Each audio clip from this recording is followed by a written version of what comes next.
Okay, good morning. Today we'll be dealing with the continuation of the discussion of the applications ng derivatives initially ng mga algebraic functions. Okay, today is the start of week number 14. So tayo po ay pumupunta na sa malapit na sa end ng semesters. So meron na tayong nalalabing 3 weeks for discussion hanggang week 16. Because week 17 is already a final examination week. Okay, so congratulations for taking the quiz number 2. Ayan, so medyo matataas ang scores ninyo. So meron pang madadagdag doon na para sa score nyo ng part B, which is the graphing. Ayan. So take 5 points po yung bawat number. At all in all, magiging 1 to 100 ang total items. No? Okay? So, ready na po? ME01. Thumbs up naman. Yan. So, we have introduced last week about the optimization problems as an additional applications of how we determine the derivative of function. So, it's all about maxima and minima values ng function. Kaya yung ating mga pinag-usapan tungkol sa extrema ay mga critical number ay yun pa din ang ating i-consider sa last step ng pagsosolve ng optimization problem. So, may summary ng guidelines kung paano sinosolve ang ganitong mga uri ng problem. At nakita nyo naman na kailangan ninyong mabalikan ang mga geometry formula. Pag 2-dimension, so mga area at mga perimeter. At kapag 3-dimension, we have volume and surface area. So yun yung mga kailangan ninyo. Okay, so to continue, let me share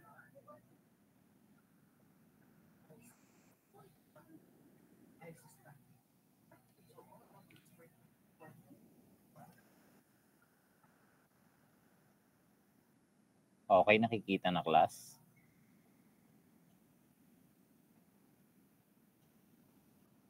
Okay, na-discuss na ba natin itong wire na to? Na ginawang circle and square? Hindi pa. So, bali ang pinagtapusan natin ay yung box. Tama ba? Ito. Yan, an open box. Diyan tayo nagtapos. Okay. So, ngayon, let's proceed to the next example of yan. So, yan. Ang questions ay yan. Maximum endpoint. Maximum total area. So, dito may binigay na length ng isang wire. So, pag inanalyze mo siya, so halimbawa, ito ang ating wire na may habang 4 feet. Yan, so 4 feet. Ngayon, ikakat natin siya in order for us to form a square and a circle. So yan, ang ating purpose. Ang tanong ay how much ng wire ang gagamitin ninyo para sa square and how much will be used for circle in order to enclose a maximum total area. So, hindi tayo sure kung sa 4 feet ay 2 feet ang square at 2 feet ang circle. Pwede kasing 3 feet yung isa at 1 foot yung isa. O pwede rin namang 1.5, 2.5. So, madaming hati or cut ng 4 feet para maging circle at square.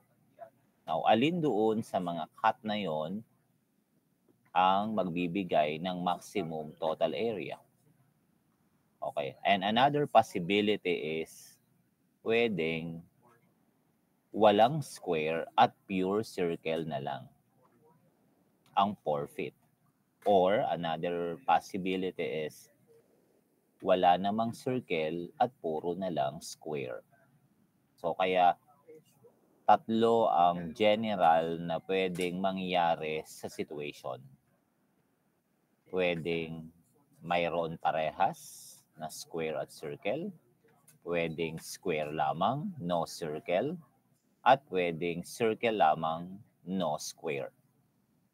Yan. So yun yung naging possible situations natin. So first we need to sketch a figure for them. So ito class. So meron tayong 4 feet na wire. Ayan.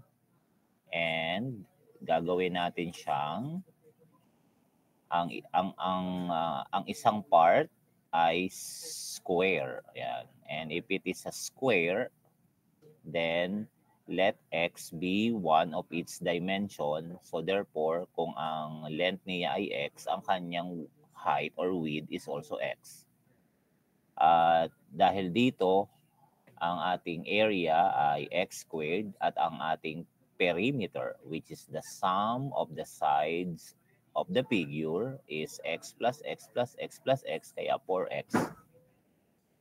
Yan, that is for the square. Now, for the circle naman, yan. So, you need the radius. Okay, let's call it r. And the data that we can get from that is the area, which is pi r squared. And the circumference is 2 pi r. Okay, so gets nyo class? Ang figure for step 1. Thumbs up po. Nakakasunod ba? Ayan. Ngayon, ang sunod ay ano yung variable to be maximized. If you will going to go back to the original problem, the variable to be maximized is the total area. So kaya ang ating magiging primary equation will be the total area. So you are going to add the area of the circle and the area of a square. Yan. So but in this formula, x squared sa square at pi r squared sa circle, so dalawa ang variable, x at saka r. So kailangang maging isa lamang ito, pwedeng x lamang. So kaya kukuha ka ng secondary equation. Saan manggagaling? Ay di sa perimeter. Okay, so bale, ang length originally ng wire ay 4 feet. So itong 4 feet na ito ay equal sa sum ng length na gagawin mong square. So perimeter 4x at ang length na gagawin mong circle na ang circumference ay 2 pi r. So therefore, the secondary equation will be 4 feet equals 4x plus 2 pi r. Yan, yun ang magiging secondary equation. Okay, now to solve for r, kasi kailangan ang matitirang variable ay x, solve the r. So transpose 4x sa kabila, so magiging minus. Then divide both side by 2 pi. So magiging 4 minus 4x all over 2 pi. O edi sa numerator ay ipapactor out mo ang 4. Edi ang matitira ay canceled yung 4 at 2. Yung matitira ay 2 times 1 minus x over pi. So this will be the r in terms of x. Now, substitute this into the primary equation, the area. So, yung r dito, paltan mo ng 2 quantity 1 minus x over pi. Ayan. So, hanggang pag sinimplify mo siya, square the 2 is 4, square nito ay 1 minus x squared over pi squared. Then, cancel yung pi squared at pi, so pi na lang sa ilalim. So, naging x functions na lamang ang right side.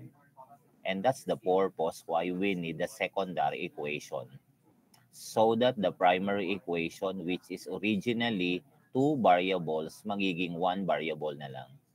Okay, then, simplify this, so expand. Yan. So, 1 minus 2x plus x squared. So, x na lang ang variable. Yan. So, ang sunod, ano ang feasible domain? What will make sense? Diba? Yun ang step 4. Siyempre, walang negative. So, ang x value natin, yan ha, and expand pa niya ha. Kinuha na niya ang LCD na pi. Yan. At ito ang naging result. Combine like terms. Now, for the feasible domain, so, dapat the x is positive. Yan. Ang isa pa, positive nga yung x, so it's greater than 0. Now, hanggang saan lang ang highest? So, that will be 1. Ibig sabihin, kapag ang x ay 0, walang square. Lahat ng 4 feet ay circle. Or, if x is 1, edi ari magiging 1, 1, 1, 1. Di a total of 4. Ibig sabihin, wala namang circle. Lahat ay square. Kaya ang maximum value ng x na possible ay 1 at ang minimum ay 0. Yan. So this is the feasible domain of x value. Now for step 5, so that's the time you will implement the calculus. Find the critical value, and to find it, you need to get the derivative. So a prime. And the a prime is the derivative of area with respect to x. So yan. So pag dinerivative mo ito, kopyahin mo yung constant na 1 over pi. Ayan. Then for the first term, power rule, bring down the 2. Yan, the x na lang. Sa negative 8x, negative 8 na lang. Sa 4, 0 na. Yan. And then, equate mo ito sa 0 to get the critical value. Yan. Dahil x lang ito, so isa lamang. Okay. So, cross multiply, matatanggal na yung pi. So, ito na lang numerator. Then, ilipat ang 8 sa kabila, magiging positive na. Then, divide both side by 2 and the pi plus 4. Then, makakancel ang 8 at 2, magiging 4 over pi plus 4. If you will use your calculator, this is approximately 0.56.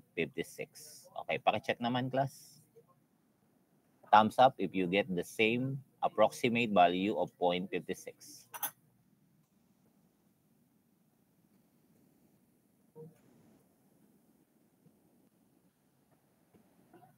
Okay. So, ngayon, we're not sure if this is really make a feasible domain of x. Although, na-satisfy niya yung range. Siya ay in between 0 and 1. Yan, based on our feasible domain. But, ito bang x na to ang magbibigay ng maximum area? Yan kasi ang required sa atin. So, use second derivative. So, A double prime. Yan. So, pag dinerivative mo pa ito, copy mo uli ang 1 over pi na constant. And then, derivative ng 2 times pi plus 4x. O, di yun na lang. Then, ang sa negative 8, 0 na. Okay, since this number do not contain x anymore and the approximate value of this is a positive. Okay, so ang ating A double prime ay positive. At kapag positive ang second derivative, there is a concave upward and therefore minimum ang interpretation. So that violates our required na dapat maximum ang area. Minimum ang naging computation sa A double prime. So that means the 0.56 that we computed earlier does not provide the required maximum area. So instead, di ba ano ba ang sabi sa atin sa step number 5? May take note kasi sa step number 5. Kung hindi uubra yung isa, di ba? Ang sabi dito sa note, when performing step 5, recall that to determine the maximum or minimum value, pwede kayong ang gamitin mo ay number 1, comparing the value of f at the critical numbers with the value at the endpoints. Yan ang options number 1. And another way is to apply second derivative test. Yan ang pangalawa. Ang ginawa natin ay ang pangalawa. Apply the second derivative, but it does not satisfy our original required na maximum area. Kaya, babalik tayo sa isa pang option. Compare the values of the function sa kanyang critical number. So, tandaan nyo ba yung iisip tayo ng less than at greater than yung katabi? So, if you are to go back, the feasible domain of x in our function is 0 hanggang 1. Ang nakuha natin ay 0.56. But the 0.56 nga does not gives us the maximum area based on the second derivative test. So, itry natin itong mga katabi ng critical number natin ng 0 at 1. Okay, so alin kaya ang magbibigay ng maximum na area? Atin pong i-substitute. Balik ka po sa area formula natin. Ayan, ito. Yung ating primary equation na napalitan na natin ng x variable na lang. So, dito mo i-substitute ang 0, ang 1, at saka yung 0.56. Alin ang magbibigay ng maximum na value ng area? Okay, try nyo nga sa calculator. If x is 0, so masi-0 na ito, at saka itong 8x. So, ang tira na lang 4 over 5. Ano ang decimal ng 4 divided by 5? Pakisulat sa chat box.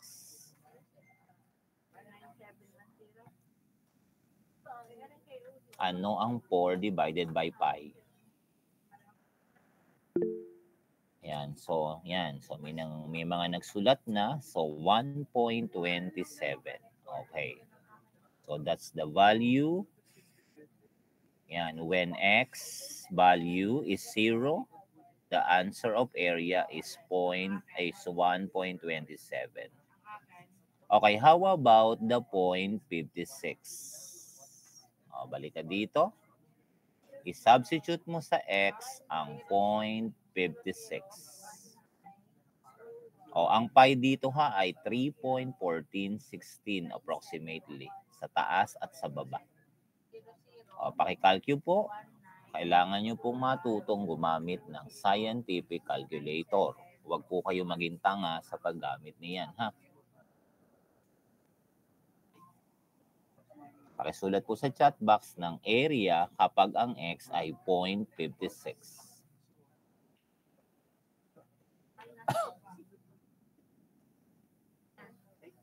Okay, the same numerical value, 0.56 din. And the last, how about when x is 1? Oh, when x is 1, pakisulat uli sa chat box.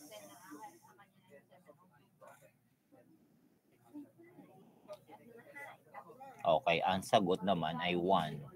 Ayan. So let us now compare the three values. Nung ang x ay 0, ang area ay 1.27. Nung ang x ay 0.56, ang area ay 0.56. Nung ang x ay 1, ang area ay 1. So si alin ang highest sa tatlong areang ito? Ay di ang 1.27. So what does that mean? In order to give a maximum area, the x value should be 0. What does the meaning that when x is 0? Balikan mo ang original natin figure. When x is 0, that means no square. Lahat ng 4 feet ay gagawin nating circle. So kaya to answer our problem, ang pinakatanong sa atin ay, how much of the wire should be used for square? Wala. So x is 0. And how much is used for circle? Lahat ng 4 feet. So yun yung sagot natin sa problem. Yan. So all the wire is used for circle. No amount will be used for square in order for us to give a maximum area. Okay, question class, naintindihan ba yung pag-analyze? So hindi po laging second derivative ang basis. Pero kung baguhin natin ang tanong, at ginawang ang naging statement sa problem ay how much is used for circle and how much is used for square to give. Kung ang naging problem ay to enclose the minimum area, pinakamaliit lang na area, ay di ang sagot natin ay itong 0.56. Because in our second derivative test, we found out that it gives a relative minimum. At mako-compare din siya sa tatlong area na na-compute natin sa tatlong iba't ibang x. So, ang pinakamababa dito ay ang 0.56. Nung ang x ay 0.56. So, kung ang tanong ay how much will be used for circle and ellipse, and square, kung minimum ang total area, so ang sagot ay x is 0.56.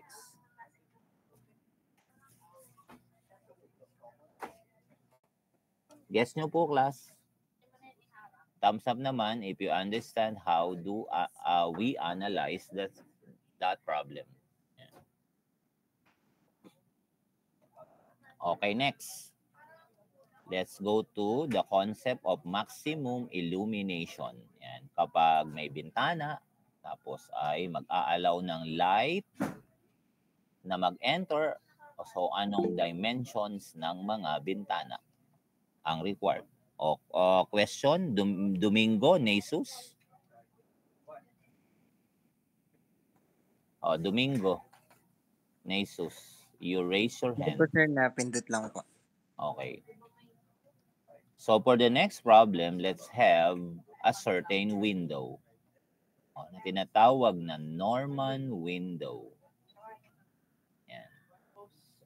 So the Norman window consists of a rectangle surmounted by a semicircle. The perimeter is 40 feet and the question ay dimension.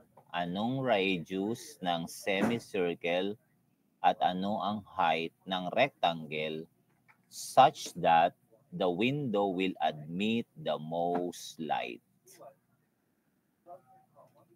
Okay, so for step 1, sketching of the figure. So ano kayang hitsura nitong Norman window na ito? So may rectangle, nakasurmount ang semicircle. So ang hitsura niya will look like this. Ayan. You have a rectangle and then there's a semicircle, so half the circle surmounted. O, di ba mga ganito ang usual na hitsura ng mga unang yan, mga lumang mga simbahan, di ba? Mga ganito ang shape ng mga window. Okay, so if you will label the parts of this, for rectangle, let x be the length and y be the height of the rectangle. And then, since simula sa gitna hanggang sa isang side ng semicircle, ang value niyan ay radius. Yan. So, since the total length of the rectangle is x, so ang radius ng semicircle ay kalahati ng buong length ng rectangle. So, kaya the radius will be x divided by 2. And therefore, the whole x will be the diameter. Gets nyo, class?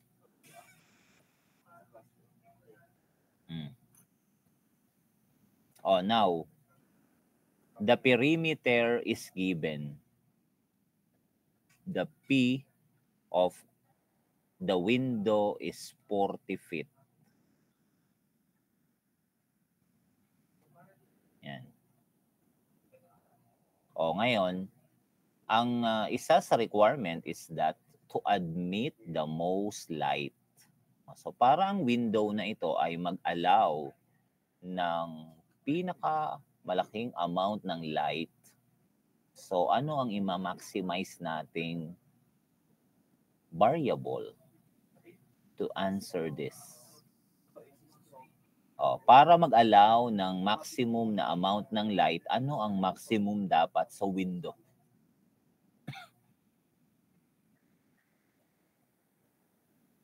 Ano, volume ba, area ba, o perimeter? Yan, tatlo ang pamimilian nyo. Volume, area, or perimeter. Maria Angelica Rivera.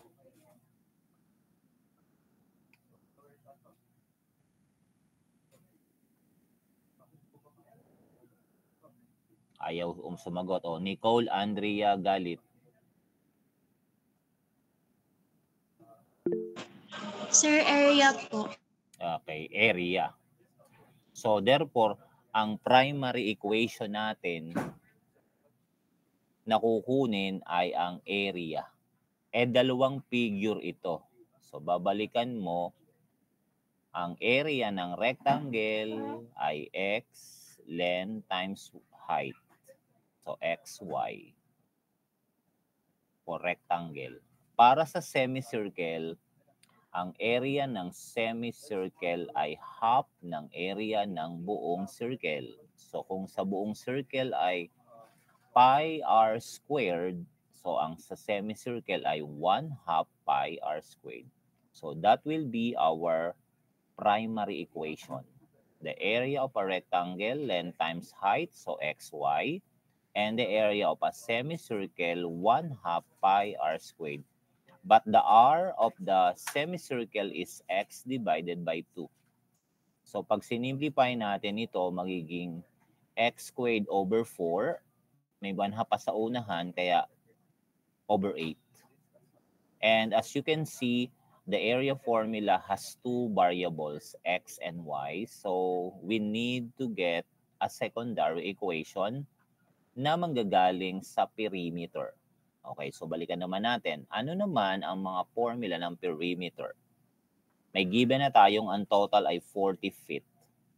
So for the perimeter, unahin natin itong naka-expose na side ng rectangle. So that will be isang length x at dalawang height. So 2y plus x ang perimeter ng rectangle. So, hindi makakasama yung kabilang side kasi may naka-surmount na semicircle. Now, for the semicircle, we know that the circumference will be the perimeter of a circle. Eh dahil ito ay semicircle, so the circumference will just be, kung ang total sa circle ay 2 pi r, ang sa semi ay di maging pi r na lang. So kaya for the perimeter formula, the total is 40 equals x plus 2y para sa rectangle plus 1/2 ng 2 pi r or pi r na lang para sa semicircle. But the r of a semicircle is x divided by 2. So makikita mo dito, x and y din ang variable. So then, para manatiling letter x lang ang matitirang variable sa primary equations ng area, solve for y in the secondary equation. So ilipat si x at saka si pi x over 2. Ayan. So, eto na po. At para mas madaling mag-simplify, tanggalin muna pala natin ang 2. So, multiply both side muna nito ng 2. Ayan, para maging 80, 2x, 4y plus pi x. Then, combine like terms ang x. Ilipat ang 4y sa kabila. Ang 2x minus ang plus pi x sa kabila, kaya naging minus. Then, divide both side by 4 to get the y.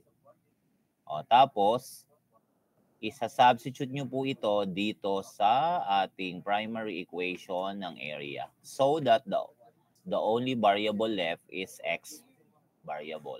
Okay, substitute the y, you will get this one. So, simplify. So, yan. So, kailangan gagalingan ng algebra, LCD for this. 4. O, tapos, 4 at 8, ang LCD, 8. Ayan, o. Okay, kaya rin naging times 2 din na rin. O, and then, distribute. Ayan. Then, combine like terms. Ayan, you will get this as our equation of area. So, x variable na lang ang natira. And then for our feasible domain, what will make sense? So the x must be non-negative. So pwede siyang 0 at positive numbers. Yan ang x value natin. Kasi wala namang length na negative. Okay, so to get the critical numbers, so get the a prime of this or the first derivative. So a prime or the dA over dx is equal to, okay, so for the first derivative, so 20x is 20. X squared will become 2x, so cancel ang 2. So negative x na lang. And then here 2 pi x over 8, cancel ang 2 at 8, pi over 4 na lang. Then i-equate ito sa 0. Tapos mag-factoring ng x, mag-LCD ng 4, then ilipat sa kabila yung may x part, then multiply both side by 4. So kaya ito yung naging 80 na, then divide both side by 4 plus pi. Okay, then paki-check sa calculator kung ang approximate decimal nito ay 11.2 nga. Please thumbs up if you get it. But the exact value is 80 divided by 4 plus pi. So we get 11.2. And for that reason, so ang ating, okay, ito ba ang magbibigay nga ng maximum na area? So pwede ninyong gamitan ng second derivative test, a double prime. So ito ang ating a prime, 20 minus x minus pi over 4x. So isa pang derivative yun. Ang sa 20, magsi-0 na. Ang sa negative x, negative 1. Ang sa negative pi over 4, negative pi over 4. So that's the A double prime. Now, since ito ay negative, so this is less than 0. So that's negative. So pag negative, concave downward. Therefore, maximum. Since it gives a maximum value, so we conclude na ito na yung ating hinahanap. Yung x kanina na 11.2 or 80 over pi plus 4 plus pi. So siya na ang length ng rectangle. So ang tanong sa original question ay height ng rectangle at radius ng semicircle. So ang height ng rectangle ay ang y. Ang nakuha natin ay ang length. So anong connection ni x ni length ni rectangle sa height niya? So balikan mo yung kaninang secondary equation mo. Ayan. So ito ang y in terms of x. Okay, pwede pong ang i-substitute nyo na dito ay yung 11.2.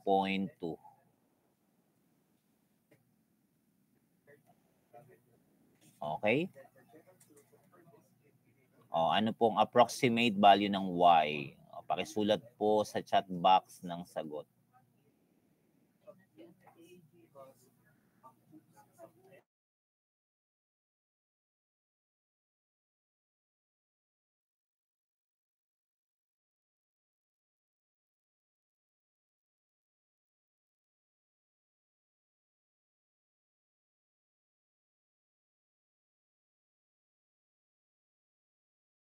Kailangan paganahin ang paggamit ng calculator yan, sa ating mga lessons ngayon. Hindi na pwede ang hindi marunong at pamali-mali. Yan. Kaya kailangan habang nagkaklase ngayon ay kayo po ay matutong gumamit niyan, lalo na mga decimal at mga fractions ang mga involved. May mga pi na value. Okay, so we get approximately 5.6. So halos kalahati na.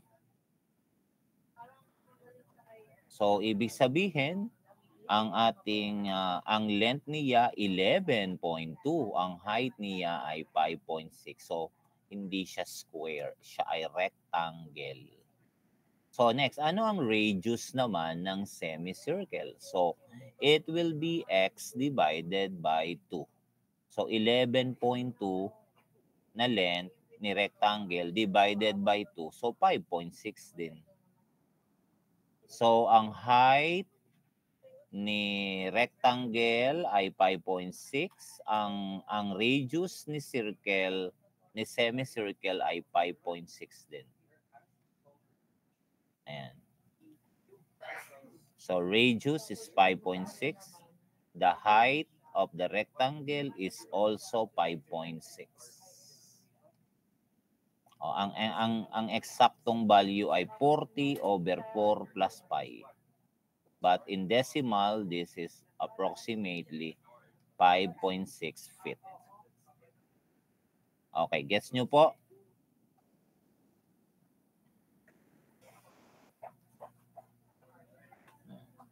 So, this is two-dimensional object, semicircle and rectangle. Kanina doon sa una natin ay circle and square. Sa ibang problem, baka ang mga pabigay naman ay mga triangle, edi inyong babalikan na kapag triangle ang ibinigay, edi may base na B, may height na H, ang area ay di 1/2 BH. Yun naman ang para sa kung triangle ang binigay. No? Okay, next. Let's proceed to three-dimensional figure naman. Ayan. So we have an aluminum tank. Ayan. So, may word na closed. So, close ang container. Ano ang itsura ng tank? It is a right circular cylinder. So, pag drawing nyo ang cylinder, ang base niya ay circle at ang height niya ay naka-right angle sa kanyang base. Kaya ito may word na right at hindi nakatagilid na ganyan.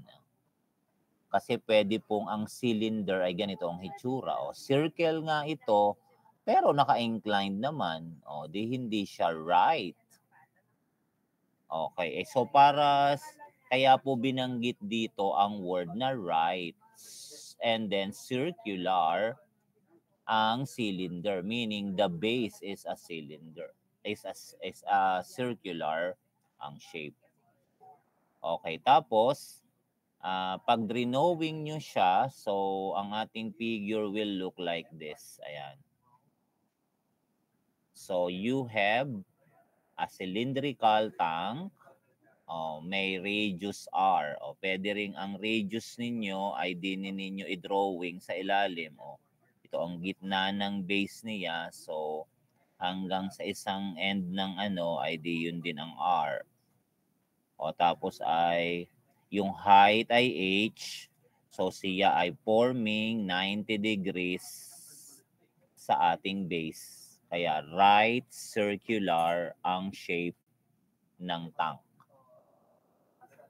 So ang pinaka-question sa problem ay determine the base radius. So that's the R. The base radius. So that least amount of the aluminum is to be used in its manufacture. So least, so that means minimum ang ating concept na gagamitin. Minimum anong variable? Again, area ba? Volume ba? Alin class sa dalawang yon?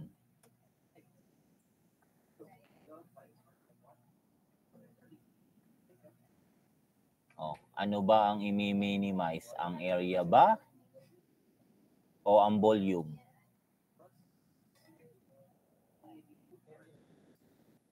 Mark Jason, magbuo.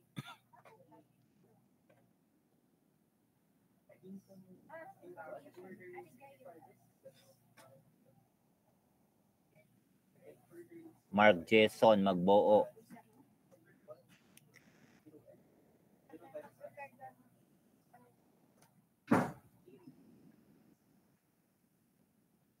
Ayaw mong sumagot. Goodbye.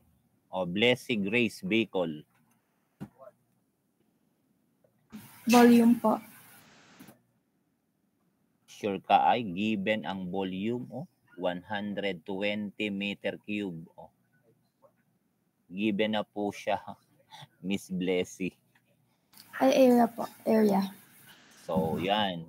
Yan pang isa sa mga sa pamimili nyo, ano ba ang, tingnan ninyo ang given. Ay may binigay na po tayong volume. So, bakit pa natin naalamin ang amount niya ay given na? 'Di ba? Sa unit pa lamang na binigay, meter cube. Ay dapat po ninyong ma-analyze na volume po 'yan. So the volume is given 120 meter cube. Kaya ang nawawala ang the variable to be determined to make the least amount is the minimum surface area. Yan. So area. Yan. Total surface area. Okay, ano ba ang formula ng surface area ng cylinder?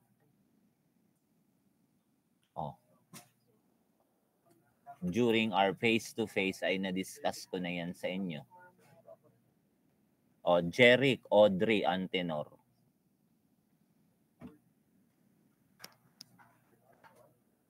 What's the total surface area of the cylinder? Yun ang magiging primary equations natin. Jeric, Antenor.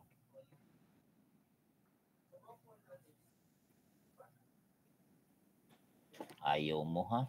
Okay, goodbye. Next, Samuel John Patrick.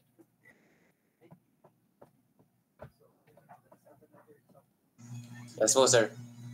Oh, what's the total surface area of a cylinder? Oh, look at the figure so that you can analyze ano ang mga surface area na i-considered. Oh, remember ha, close ang tank. So, kasama ang taas. Samuel. Ita-type ko po, sir. Bakit? Hindi mo masabi. Hindi mo naintindihan yung formulang yun? 2 pi RH plus 2 pi R squared po. Ayan, 2 pi RH. So that is the lateral circumference times the height. And 2 pi R squared, dalawang circle sa taas at sa base. So that's the total surface area. And that will be our primary equation. So let's call the area surface as S. Pwede ring A ang inyong gamiting letters. O, gets nyo class? It's the sum of the lateral circumference times the height, kaya 2 pi RH, and the total area of the top and the bottom base, so that's dalawang pi r squared, pareho kasing circle. So in the surface area formula, there are two variables pa, R and H. So we need to make this, let's say R only. So kailangan mo ng secondary equation at yan ay manggagaling sa given na volume. So para class, kung sino ang may given, siya ang secondary equation. Kanina, perimeter ang given, kaya si perimeter ang secondary equation. So, yun yung hint doon. Gets nyo po? Thumbs up naman.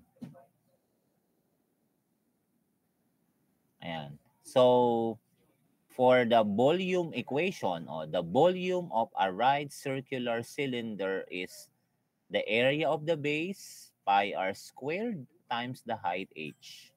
And the value is 120. So from the secondary equation, we can solve for h. Divide both sides by pi r squared. Ayan.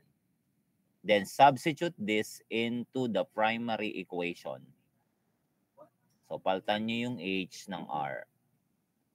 Ayan. So para maging r na lang ang matitirang variable doon. So S is 2 pi r, palitan mo ang h ng 120 over pi r squared plus 2 pi r squared. O, ito na yon. Then, makakancel ang sa unang term ang pi at saka isang r. So, may tira pang over r doon. So, 2 times 120 is 240 over tira pang isang r plus 2 pi r squared.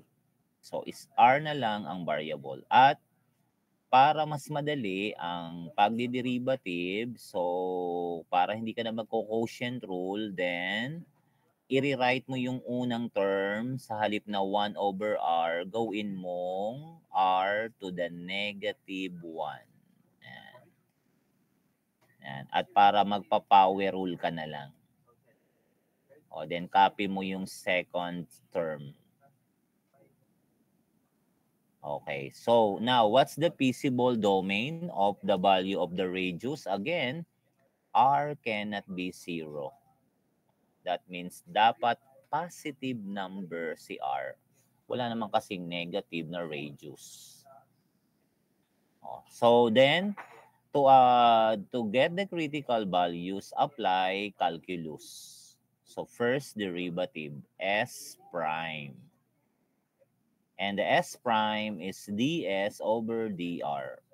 So sa halip na ds over dx, ang ating variable dito ay r, hindi x. Kaya ang ating nasa derivative ay derivative with respect to r. Gets nyo po? Hindi laging yun ay d over dx, hindi laging x ang nasa ilalim ha. Depende kung anong variable ang natira sa primary equation. In this case, that's r. So therefore, the s prime is ds over dr. So ang pagdiderivative nyo with respect kay r. So by power rule in the first term, bring down negative 1. So negative 240 r to the negative 2. At ang r to the negative 2 ay pwedeng 1 over r squared ang sulat. Then for the second power rule, 2 times 2 pi is 4 pi r. Ayan. Oh, and then equate natin ito sa 0 to get the critical value. Okay, first, sa right side, get the LCD, which is r squared. Then multiply both sides by r squared, so to cancel. So 0 pa rin ang left side, equals the numerator natin na negative 240 plus 4 pi r cubed. Then solve for r, ilipat ang negative 240 sa kabila, magpa-positive na. Then divide both sides by 4 pi. Cancel ang 240 at saka ang 4, edi 60 na lang over pi. Then take the cube root kasi naka-r cube ito. Okay, paki-check po if this is equal to approximately 2.67. Gamit ang calculator, write your answer. Ito thumbs up if you get the same result.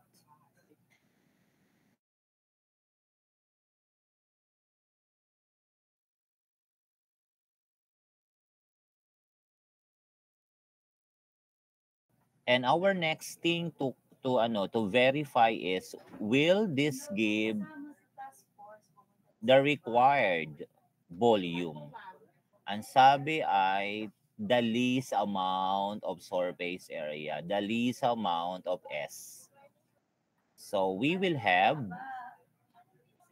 ang mangyayari ay get the second derivative. Okay, so balikan mo ang first derivative natin, S prime, negative 240 r to the negative 2 plus 4 pi r. So to get the S double, power rule ito, so magpa-positive 480 r to the negative 3 plus 4 pi. Then i-substitute mo ang r na 2.67. Okay. Dahil positive ang first term, positive din ang second term, so kahit hindi nyo nakunin ang mismong value, you will get here a positive answer. At pag positive, it's concave upward. At kapag concave upward, may minimum. So tama, it satisfies the required minimum value. So our conclusion, therefore, ang R value that will give the minimum amount of aluminum to be used in the manufacture of the tank ay kapag may base radius na approximately 2.67. Ayan, lalagyan nyo na ng unit na meter. O bakit naging meters? Ang volume mo ay cube, meter cube. O di pag kinube root mo po yun kanina, ay di magiging meter na lamang. So it's 2.67 meters. Medyo realistic naman yan, kulang-kulang 3 metro. So medyo malaking tank yan. Ayan. Okay, class? Questions so far?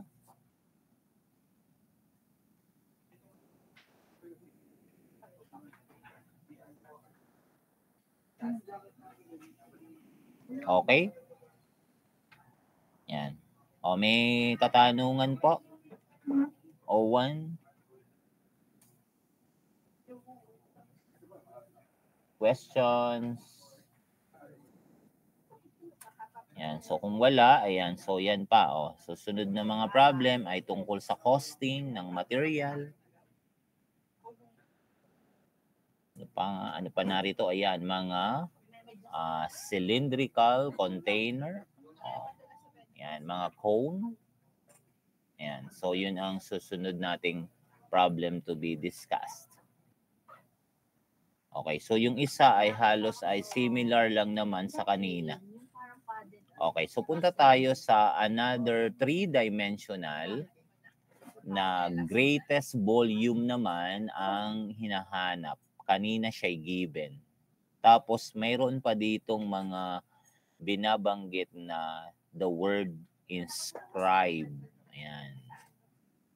As compared to a circumscribe. So, ang tanong dito ay, ano ang dimension ng right circular cylinder? Kayo naman kanina na naging familiar na ano bang hitsura ng right circular cylinder. Ayan, so aring kulay green na ire. Na may pinakamalaking volume ang pwede mo daw i-inscribe. So, nasa loob ng right circular cone naman. Di aring kulay blue, yan ang cone. So, nasa loob ang cylinder. Okay, kapag napaltan ang word na inscribe ng circumscribe, mababaliktad ang pwesto. Parang ang mangyayari ay, ikaw ay may cone, ikaw pala ay may cylinder, tapos naka-circumscribe sa kanya. Sabi ay, cylinder circumscribe a cone, edi ang cone ang nasa loob. Pag ang word ay circumscribe. Dahil ang word na ginamit ay inscribe, ay di ang cylinder ay nasa loob ng cone. Yan. So that's why ganyan po ang illustration ng ating figure. Okay. Ang binigay ay dimension ng cone. The cone has a radius of 15 centimeters and the height of 36. Ang tanong ay dimension ng cylinder.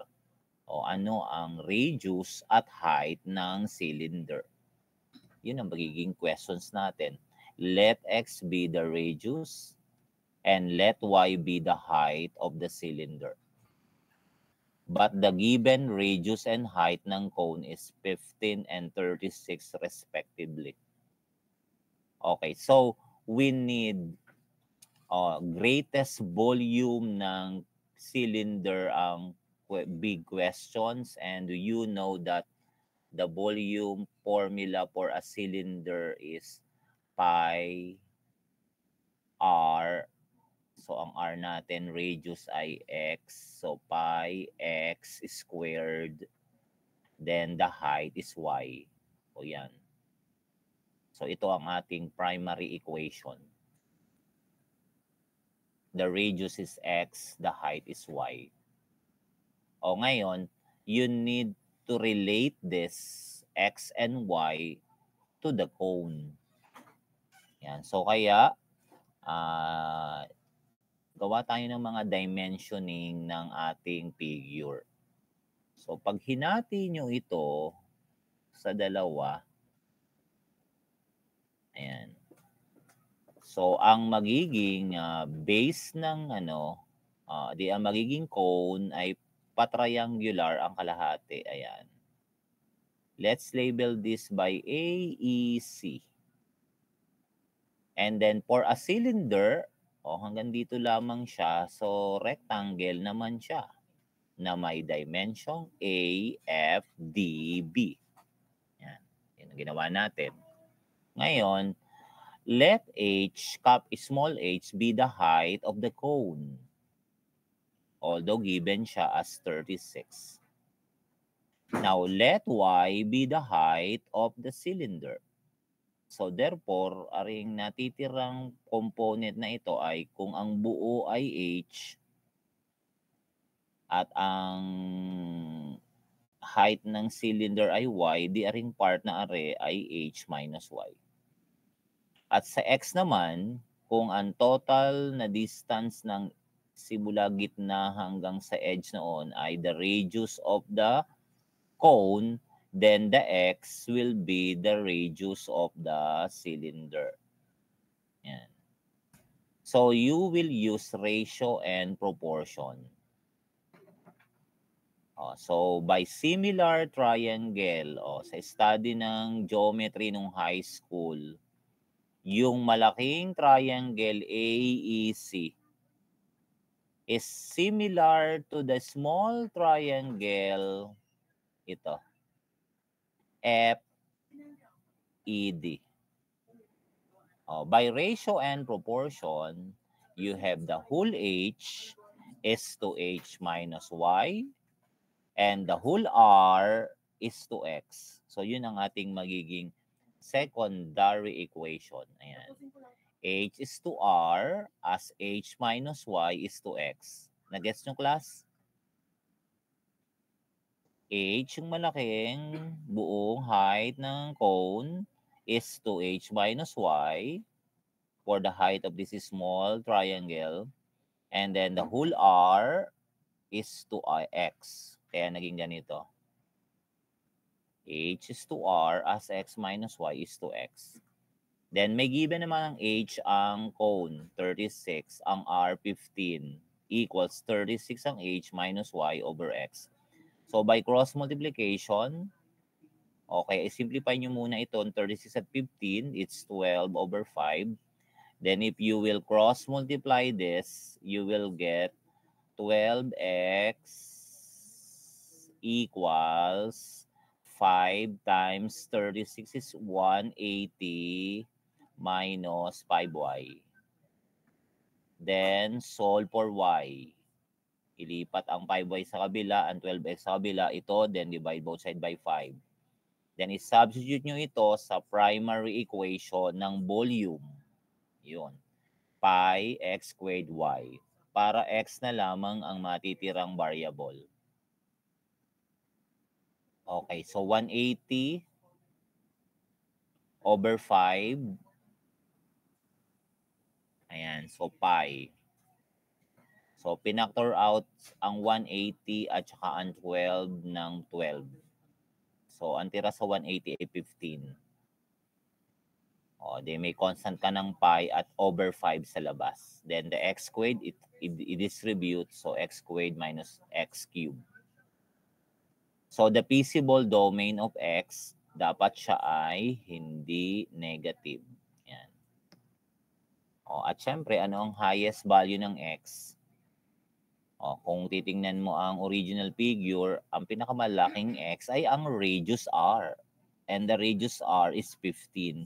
So 0 to 15 ang ranges ng x value natin. Yun.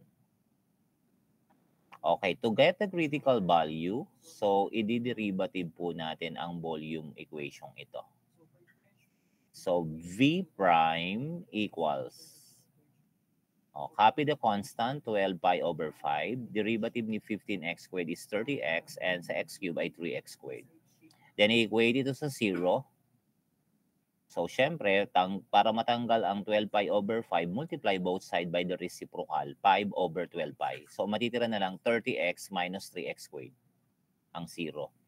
Factoring, ang common ay 3 at saka x. Then, 10 minus x ang tira. So, the first factor is x is 0. And the other one is 10 minus x is 0. So, x is 10. Syempre, parehong pumasok sa ating domain na 0, 15. Pero syempre, alin ba ang magbibigay ng maximum volume?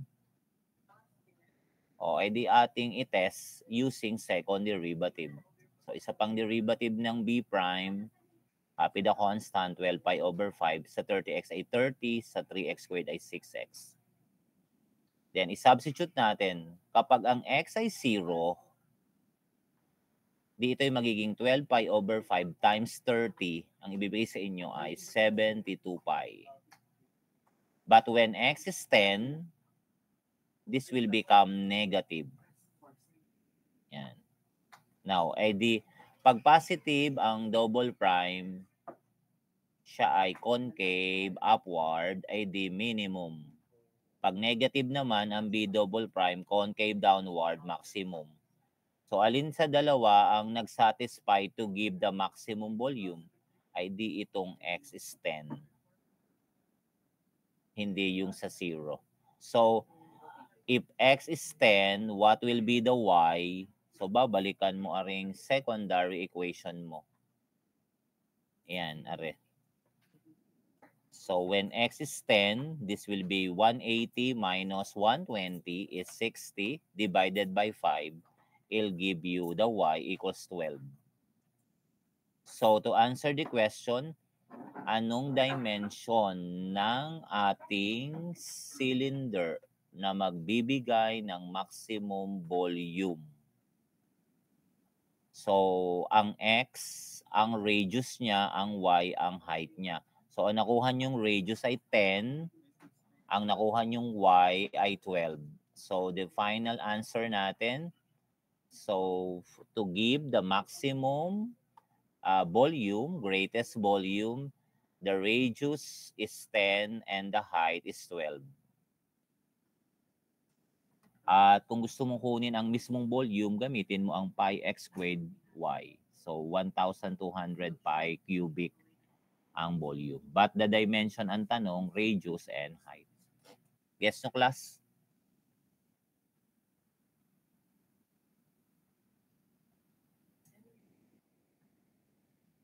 So, that's 3 dimensions. Ano? Okay, so marami pa ditong mga samples. Ayan. At ang susunod nating i-discuss ay optimization uli. Pero meron ng mga trigo, transcendental na involved. Yan, magkakaroon na ng mga sine, cosine, tangent. Ayan, yun ang ating i-discuss sa ating next meeting. Yan. So, para sa pag-aaral ng mga optimization. So, kanina puro algebraic ang naging sagot. Ano? Okay, so dahil meron pala pong meeting ang task force ng accreditation. So, I will dismiss you early and we'll continue this tomorrow for the transcendental function. Okay, so that's all for now. Thank you very much and goodbye, class. Thank you po, sir. Thank you po. Thank you, Salamat po. Thank you po, sir. Thank you po.